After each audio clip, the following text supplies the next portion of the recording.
এটা আমার মনে হয় যে আমাদেরকে একটু পিছনের দিকে তাকালেই বুঝতে পারি আমাদের সরকার কিন্তু প্রথম থেকেই দ্বিপাক্ষিক এবং বহুপাক্ষিক সবগুলো চেষ্টাই করে আসছে, কিন্তু যথেষ্ট হয়েছে কিনা সেটা প্রশ্ন থাকতেই পারে।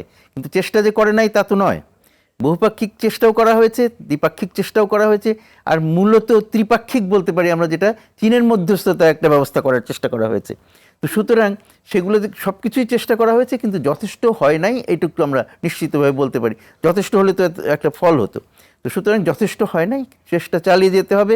এবং একটা কথা বারবার বলা হচ্ছে, সেইটা আমার মনে হয় যে খুব বেশি খেয়াল করা দরকার, যে মিয়ানমারের ভেতরে এখন যে অশান্তি চলছে, গৃহযুদ্ধ চলছে, সেটা কমে না আসলে, বিশেষ করে আরাকানে যদি যুদ্ধ বন্ধ না হয়, শান্তি না আসে, তাহলে এদেরকে পাঠানোটা চিন্তা করাটা ডিফিকাল্ট।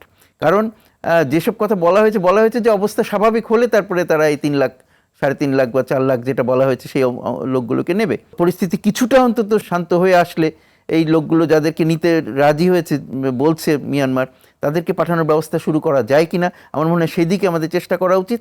এবং পুরো সমস্যাটা সমাধানের জন্য আরেকটা চ্যানেলে আমাদেরকে কাজ করে যেতে হবে। আমাদেরকে একটা জিনিস নিয়ে বসে থাকলে হবে না, বিভিন্ন লেভেলে বিভিন্নভাবে কাজ করার চেষ্টা করতে হবে। 1 নম্বর হচ্ছে যে যে যারা আসছে, এখনও আসছে, তাদেরকে ঠেকানো। 2 নম্বর হচ্ছে যে যেভাবেই হোক মধ্যস্থতাকারী প্রভাবশালী দেশগুলো মিয়ানমারের শান্তি প্রতিষ্ঠার ব্যাপারে যতটা কাজ করতে পারে এবং মিয়ানমার সরকারকে রাজি করানো যায় কিনা সেই দিকে চেষ্টা চালিয়ে যাওয়া।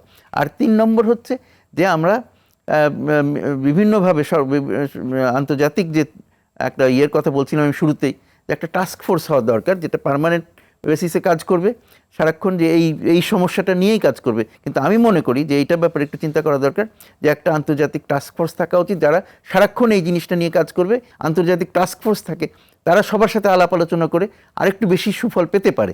তাহলে যে হবে যে বেশিরভাগ দেশ যদি এটার পক্ষে আসে যে না, এই লোকগুলোকে ফেরত পাঠাতে হবে এবং ওখানে শান্তি প্রতিষ্ঠিত করতে হবে, এগুলোর ব্যাপারে তখন তারা মিয়ানমার সরকারের উপরে এবং অন্যান্য যারা এখানে কুশীলব আছেন তাদের উপরে একটা প্রভাব বিস্তার করে অবস্থার পরিবর্তনের চেষ্টাটা আরো জোরদার করতে পারে।